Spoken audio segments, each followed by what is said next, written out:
Welcome to this Phi Beta Mu Legacy Project interview. It is my pleasure to interview Bill Connell, longtime band director at Grissom High School. You're going to hear about some of those days, but you're also going to hear about a lot of the rest about Bill Connell that you may not know. So, Bill, welcome this morning. My pleasure. Thank you, Frank. Man, your groups at Grissom, phenomenal. But let's go way, way back before that. Tell us about how you first got your start in music. Right. Well, my dad was a band director. Excuse me. Dad was a band director, and started very early with him. He was kind of my idol, my icon, of course, like most dads are. And he taught a summer band at his high school, a little small high school in Maryville, Tennessee, just outside of Knoxville. So he would do a summer band, and I said, "Daddy, can I come and play in the band with you sometime?" He said, "Sure." So he got me a little cornet, and I was 6, I think, and taught me to play a little bit. So I'd go in and play with the beginner classes and learn that, and then started playing with the high school classes, and it was really a lot of fun. Could I play all of it? No, but it was fun being in there, especially with those older kids, and just I really got the bug to play, and watching him teach and do all those neat things with the kids. It was just natural. I mean, I don't think I ever thought of doing anything else besides band directing. But Yeah. during that time, of course, playing and then being 6 years old, I was only in first grade, and our band classes didn't start until fourth grade. And so Dad tried to figure out what to do. So we got to put the horn away for a couple of years. So started all over in fourth grade and picked it up and went from there. Um, got through elementary, middle school, and my dad moved from Maryville to the supervisor in Knoxville, supervisor of instrumental music in Knoxville. So I had him for my first 3 years of play, and then went on through junior high and high school. And there again, it was just a natural thing to play. I enjoyed it. Had great friends in band, and decided to be a drum major. My junior and senior tried out for junior, and as a junior in high school, tried out for drum major, and got that. And then again in senior year, and then another natural there. My dad had worked with Dr. Julian at UT Knoxville, so I figured, that's where I'm going to go. It's automatic, it's close. So went there, had a great time there, learned a lot from Dr. Julian, and was drum major there for a couple of years, last 2 years, which was quite an experience to say the least. So That's that being yeah. said, of course, one of my icons was my dad. He was a tremendous person, a wonderful musician. As a matter of fact, he judged here in Alabama a couple of times state contests, and I've I had two. remember being judged by him, Yeah, and very, very complimentary. You couldn't put anything past him. He would tell you like it was, yeah, but if it was good, he said it was good. If it wasn't, you were told that too. Well, that's right. fourth, And how to yeah, fix yeah, it, which is the most out of important thing. exactly. Going back a second, fourth grade. What do you think about beginners, say fourth grade versus fifth grade versus sixth grade versus seventh grade? Having been in that arena, what are your thoughts? That's a great question. When I said fourth grade, I kind of saw your eyes light up a little bit. I think getting them started early like that, especially with all the other things going on today, the interruptions with everything. There's Yeah. anything that's available for the young people there, and to get them started at a younger grade, get them started, and by the time they get into middle school or intermediate school or junior high school, whatever it is, they have a couple of years, maybe 3 years of experience there where they can be taught the fundamentals, which is very important, and then they Yeah. go from there.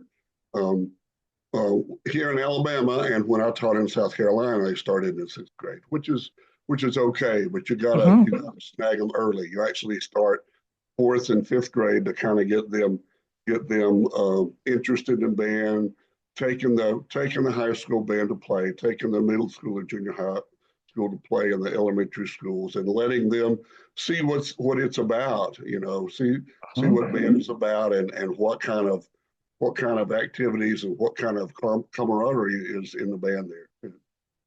Absolutely. Yeah, get them early before athletics, especially. That Exactly. tends to be one of those things. So get them, and then we Exactly.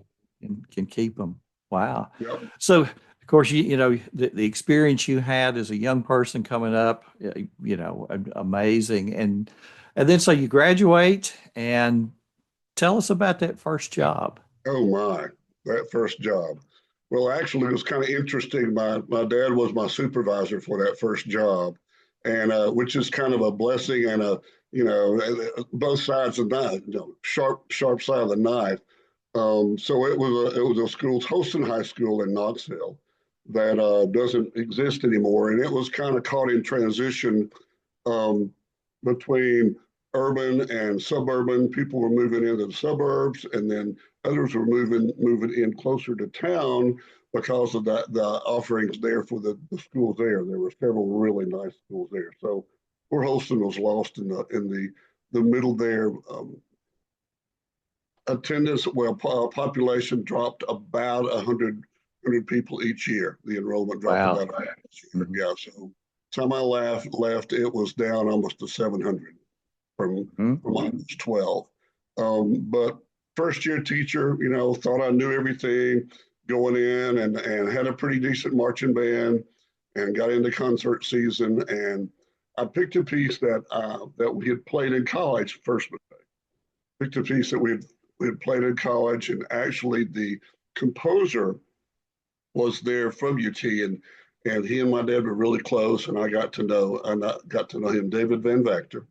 And so I decided to do his piece, and got started on it. And my dad asked several times, but because being a supervisor, he would go to the different schools and sit in and listen and watch and offer suggestions. So he said, "You want me to come out?" And I went, "No, no, got it. I'm fine." So I saw by your face, where that's going. Oh I yeah. thought it was great, and I got three threes out front on stage, and then the one in sight reading. Thank goodness, and it was very very humbling. So he came up afterwards and congratulated me, and said, before he said anything, I said, "Will you come out Monday morning?" He said, "Yeah, I'll be there." Yeah. So valuable lesson to learn: never turn down help. Don't be afraid to ask questions ever. Absolutely. Even Yeah. as a experienced teacher like I am, I taught for 44 years. I still ask questions, and go from there. And it's a never ending process. You've got to learn every Yeah. step of the way. Yeah. Some of the nicest things I see scrolling across my Facebook page are where, somebody said, we had so and so come in today to work the band, and we had so and so come in. And it just, thinking back to my own experience in high school, I think our best state contest performance was the year that our director just had, tons of folks come in, and each Absolutely. person had a different perspective. They caught things somebody else didn't get, and just rehearsals were so live. You looked forward to Sure. who's this new person coming in. Of course, everybody was on their best behavior. Hmm. So yeah, Absolutely. yeah, Yeah, that that that experience, and from the other side of it too, it helps the directors and the students, but the people going in and doing those clinics, doing those rehearsals and stuff. You learn a lot from that too. How to do, and the tools that you use with the other groups may not work with that one. So you got to mhm, come up with some yeah, different things. I always tell the folks that I'm working with, I said, I'm learning more from you than you are from me. Whatever you're getting from me, I'm learning twice as much from you. I did a clinic yesterday, and um, one of the people that was assisting there, he said something. I thought, I've never heard that, so it made it just kind of try to put it in the yeah. toolbox there, and had an opportunity to use it just a few minutes later in the person. So That it's a that's it's a good. great Yeah. experience on both sides. But you're right. the band really enjoys having new people in. And then the directors come up and say, well, it's glad to have, somebody else say that. If, they get tired of me saying it. I said, well, that's what we're here for. That's what That's we're here yeah, for. I yeah, really enjoy doing those now. It's a lot of fun. yeah. And so, how many years were you in that first job? So, declining enrollment, I guess you could see the Yep. handwriting on the wall for the Mm-hmm. future. Mm-hmm. So, I was at Holston for 4 years, mhm. and I had somebody invited me to come to a interview in South Carolina, in Columbia, South Carolina, actually at the University of South Carolina for an assistant band director's job. And excuse me, went to the interview there and thought it went really well. And then I found out that there was a high school there in town that was very similar to what Grissom is now. Um, that was pretty new, and went and interviewed for that job, and actually got that job instead of the college job. The high school job paid about $5,000 more than the college one. So Well, it's one of those little known facts about college. yeah, Generally, exactly. oh, I want to teach college, everything will be great. That's Yeah, right. well, you get the paycheck and you go, That's right. If you're the top dog, you'll get paid well. Other than that, yeah. it just doesn't pay. But it was a situation. This was at Spring Valley High School in Columbia, and I was there for 8 years. And they had a lot of emphasis on marching band. They had Mhm. this. South Carolina really has the famous, or in some instances, infamous state marching contest that is really, really just blood and guts. It's really, really competitive, and for years was the top thing going on. There was not much else going on in the school there. So they had won the top class of that state marching contest 4 years in a row. And the school split. They built a new school in the district, and that Spring Valley was a 10 through 12 school, and they split it and built another high school. And the director that was there went to the new high school. Thank goodness the seniors had the choice to stay at the old high school or move. So they stayed at the old high school, thank goodness. And Yes. we were successful, had a good successful year, and I hate to say won, but we came out on top in the state contest there too. So kind of saved my job from a no pressure standpoint there. But they didn't do a lot in concert at all. So we tried to start getting that going and building it up, and the kids were just very, very reluctant about that because they didn't know anything about it. And it's no slam on the former director. It's just that was the culture in the state. There was one other band in the state that really focused on concert band, and they were in North Augusta. So we started building the program and building the program, and it was interesting. We got them playing well on stage, but they couldn't sight read at all. So we got ones out front. And then in sight reading, they had three judges out front, and then two on stage, and then two in the sight reading. And we Mhm. got a three and a four in sight reading that year, and Wow. fortunately came up with a two there. But um, that was a tough pill for all of them to swallow. And we started building from there. The reason they were so successful previously, the director had taken just the top students in the band and went to the concert festival. So he didn't have the whole gang there. He just had the cream of the crop. So one of the reasons that it was so important in South Carolina, they had an outstanding performance award, and it was the big thing in the state besides the state marching contest. You had to get a superior in the marching contest. You had to get a superior in concert festival. You had to have so many people with superiors in or ones in solo ensemble. So what they would do is stack the deck for concert festival and just go in and play a lot lower grade there. And you know they Oh, okay. now in South Carolina. There's so many wonderful sports marching band. I had the opportunity to judge over there several years in a row and judge them there this April, and I just can't wait. It's wonderful. Um, I found out that Grissom was open. Actually, one of the former directors called me and said, "Bill, this is open. I think you ought to interview for it." And that first time, that was like in my sixth year at Spring Valley. I told him, I said, "I'm just not ready. I'm just not ready for that yet. I've got more things I don't want to do here." So 2 years later, the director that was there left, and then the former director called me again and said, "Hey, it's open again. I want you to come and interview." So that time I did, and I told my principal when we were talking about going and interviewing, I said, "There's not three schools in the United States that I would leave Spring Valley for, but this is one of them. It's an opportunity." Absolutely. Yeah. Yeah. Went and interviewed and got the job. It was interesting. Interesting. The principal was out of town the morning that I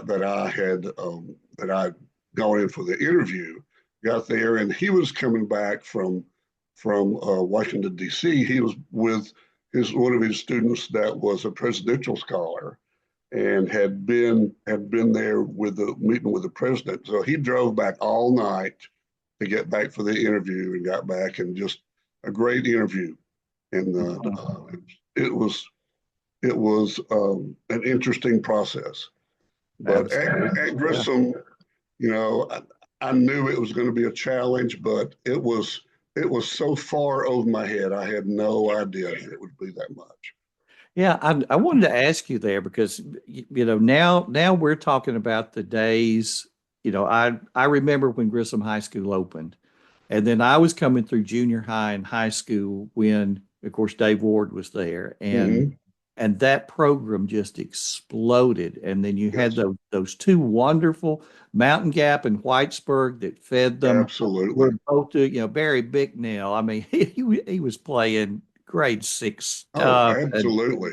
and so you had those feeders, and back then it was sort of like you had Grissom and you had Austin, and then you sort of had everybody else. Mm-hmm. Mm-hmm. Um, was there a voice that said, "I don't want to touch that"? It's here.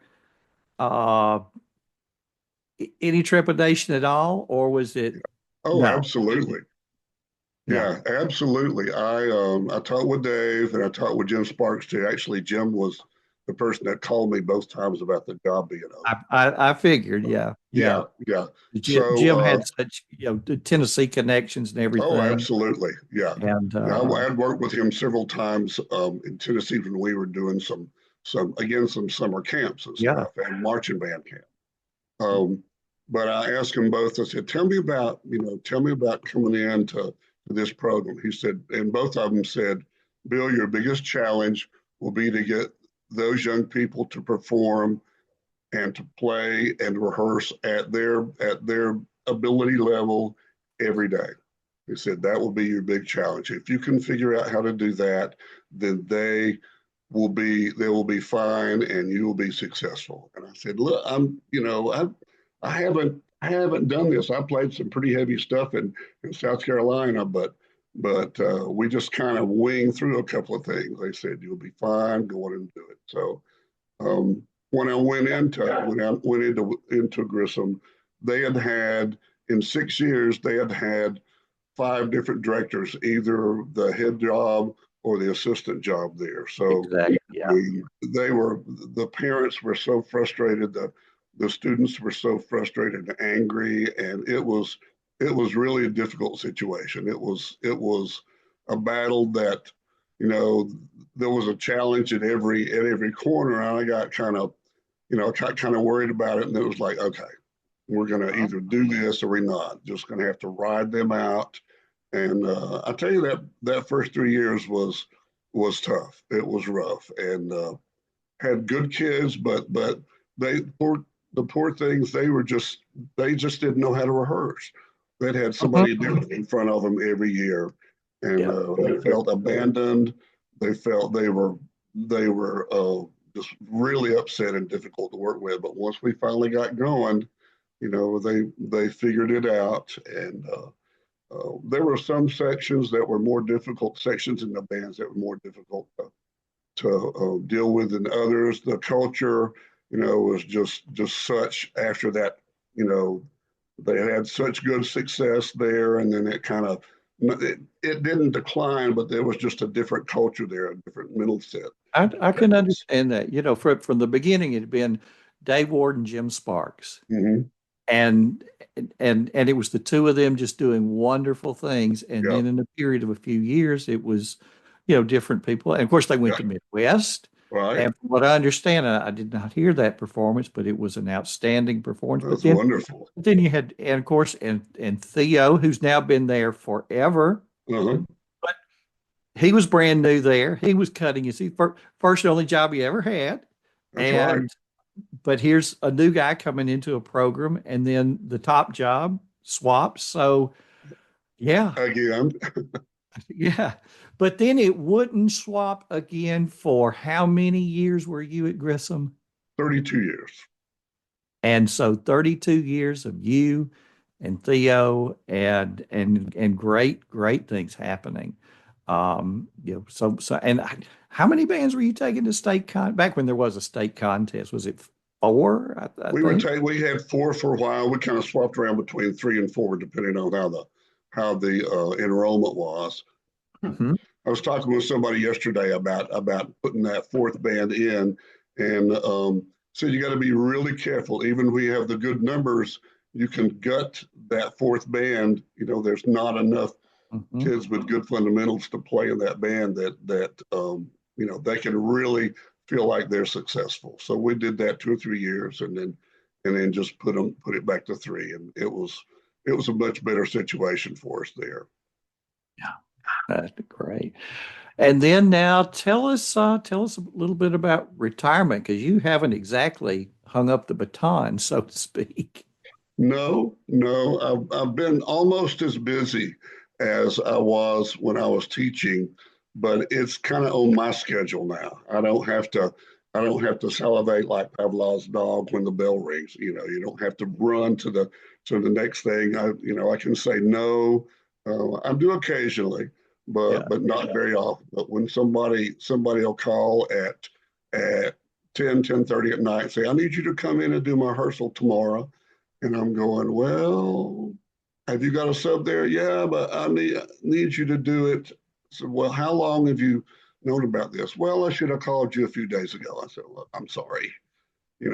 I can't do that. And sometimes, I'd make up a little story. Well, I've got another rehearsal I've got to go to, just kind of Mhm.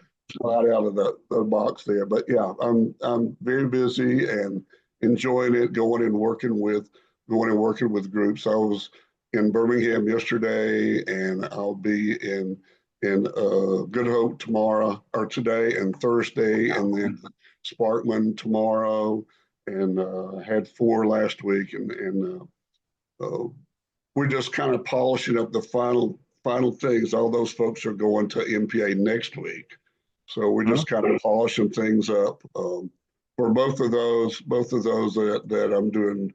Good Hope and Sparkman. I've already been out there once, so we're just going Yeah. back in and just doing some detail work, and Yeah. then doing a lot of judging next week in Tuscaloosa, and then I'm doing 2 weeks in South Carolina. Um, Great. Yeah. Before that, I did a stint in Florida for three years, and that's really interesting because that is I heard a lot of literature down there that I'd never heard before. Uh, Hmm. Really nice, and judged there, judged in Georgia, judged in North Carolina, Tennessee, so in Virginia. So it's really a very nice thing, and you learn so much going and judging with those other people and hearing those different bands and in the judging process, telling them, the things that they're doing well and really, that's wonderful. You want to keep doing that. And then the things that they're kind of having trouble with, how to tell them what to do or give them several different options learn to improve that and to correct that. And that's where I really have been learning a lot. You know, it's like a work in progress. You're trying to help them, but I'm learning more from them than they are from me. So that's been really nice. Yeah. Yeah. Going back to the bands that you go in and you work with and you're there maybe one rehearsal, Mm-hmm. you don't know them, they don't know you, you're maybe not you have no idea what to expect Right. with maybe that hour of work with them. What are the things that you have found that make the biggest difference? You know, when you got that one shot at them, what are you going for to try and get some bang for the buck in a short period of time?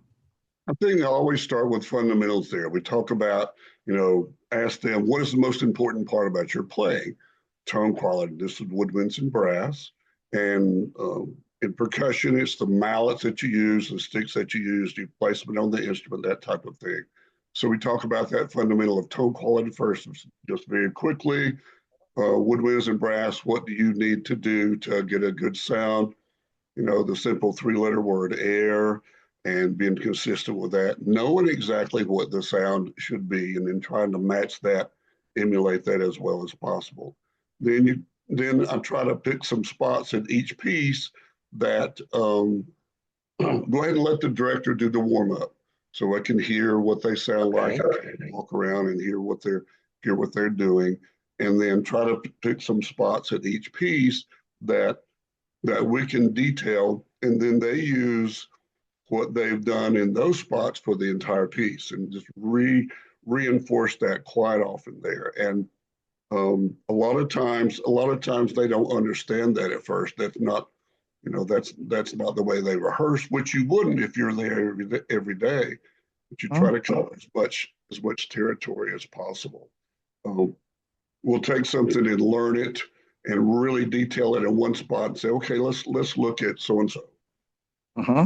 Same thing here that we did back there in that other spot, and then touch on it a little bit, and they go, oh yeah, that's okay. Try to get them to work as musically as possible. Not to play just notes and rhythms. That's maybe the first 25%, but then they've got to be much more musical.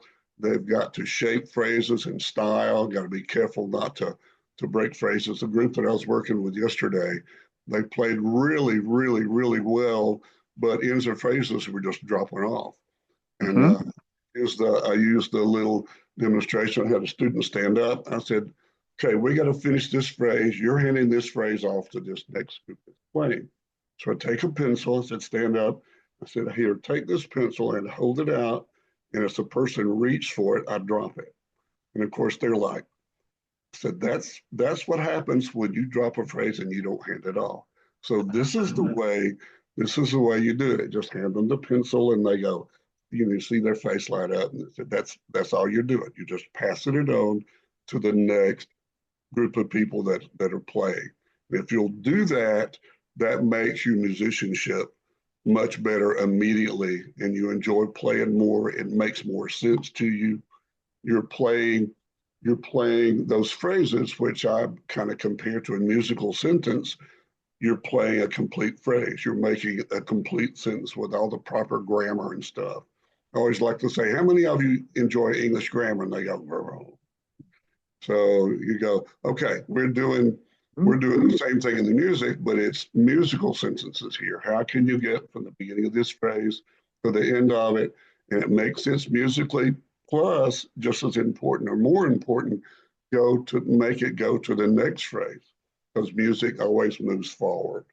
So if you can get that across to them, whether they're playing high, loud, fast, or low or slow lyrical things there, then they get that they understand a lot better. I try to spend more time if I can on the lyrical piece and teach them how to do that, and say, okay, this applies to the other pieces that you're playing. It's just a different style. You're still playing phrases. You're still passing off from one to the other. You're handing them that phrase, but it's just different articulations, maybe usually different dynamics, usually different spacing of the notes and that type of thing. Of course, the tempos dynamics are usually different. Right, right. And that what you explained was really sort of the next thing that I was going to ask. I've heard the comment made at at conferences that you need to experience a Bill Connell rehearsal. And one of the examples someone just recently made was that he always rehearses with questions. That he'll say, instead of start here and play to letter B, start here and play to the end of the phrase. Mhm. Well, so the implicit question is, where's the end of the phrase that they have to answer through what they've done? When people talk about a Bill Connell rehearsal, what are some of the other things that they're talking about? Because I never had that experience. I never had the opportunity to watch you rehearse. Uh, what are they talking about? Let me backtrack just a second about asking the questions there. Um, we were playing somewhere and I had a judge made some comments and then he said, "What do you think?" And I went, "I've never had anybody do that."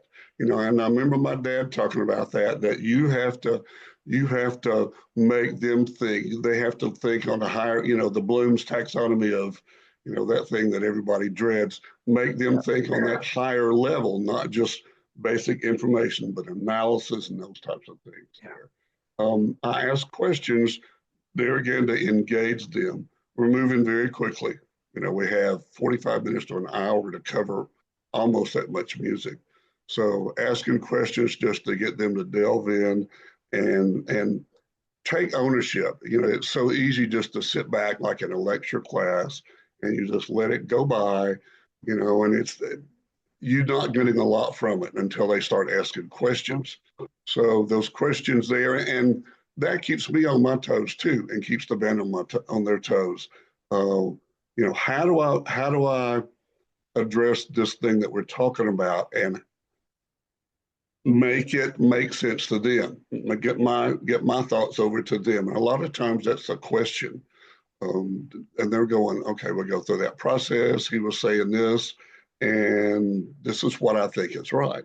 And in that situation, there's no wrong answer.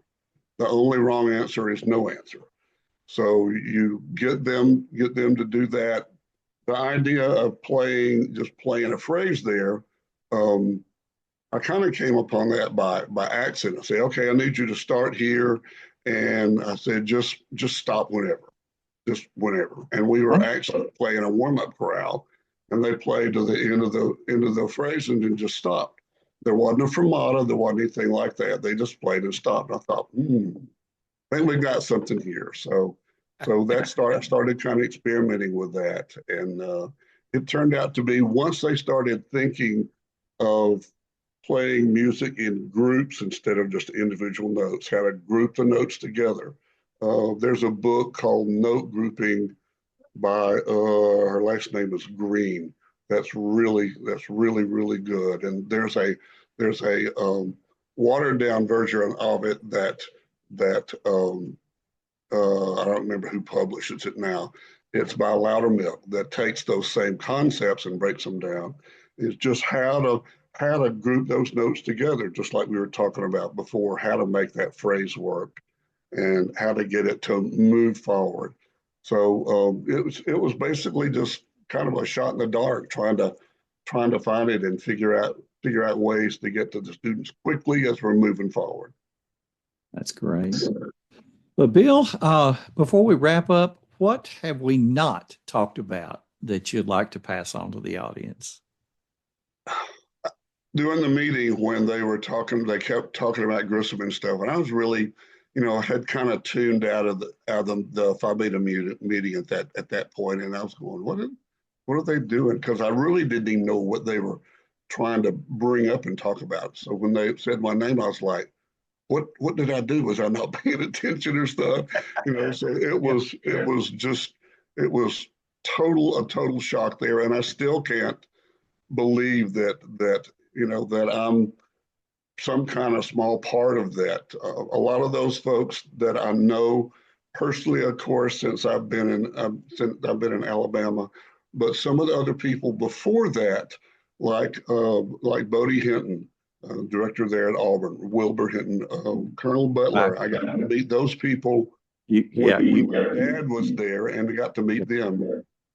And you I'm just sorry. mentioned my mother's high school band director, Bodie Hinton, Yeah. and the only band director my uncle ever had, Colonel Butler, Mhm. at Tuscaloosa Junior High, Right. Tuscaloosa High School, And then University of Alabama. Alabama. Yep. Yeah, amazing, amazing folks, and And I had the opportunity to know both of yeah, a them. couple of Uh, others there. Mort Gloucester was my dad's high school band director. And just, I mean, I met with Mort, he got to hear some tapes of the band and wrote back just such nice things to say. Um, and of course, Tony Pike and all the guys that were yes. mentioned, since then, but it's just, I still can't believe it. Johnny Long, he and my dad Mhm. grew up together and they were running buddies. So they got each other in trouble and out of trouble more than once. I heard some funny stories about that. Yeah, It's just something that I just can't believe. I can't get a grasp on it yet. Certainly, one of the persons I need to talk about is Theo Vernon, my partner in crime, so to speak, for 32 years there at Grissom. I certainly couldn't have done anything without him there. I learned so much from Theo, and I hope he learned a little bit from me too as we work through our process of going through and keeping Grissom going and hopefully building a little bit again. He was such a strong influence on me of very supportive. Anytime I got in a jam, he was right there with me and tried to help. So there's right. no way that this would have happened, and I would have been honored with this without Theo's help. Absolutely. Yeah. Now, Wonderful, how many years was it? 1 year, 2 year? I know Theo had not been there very long when you came there. right? Um, was it He he was there. He student taught a year and a half before he got there, and then he taught okay? 1 year before I got there. So One, yeah. basically, we were rookies going into Grissom at the same time.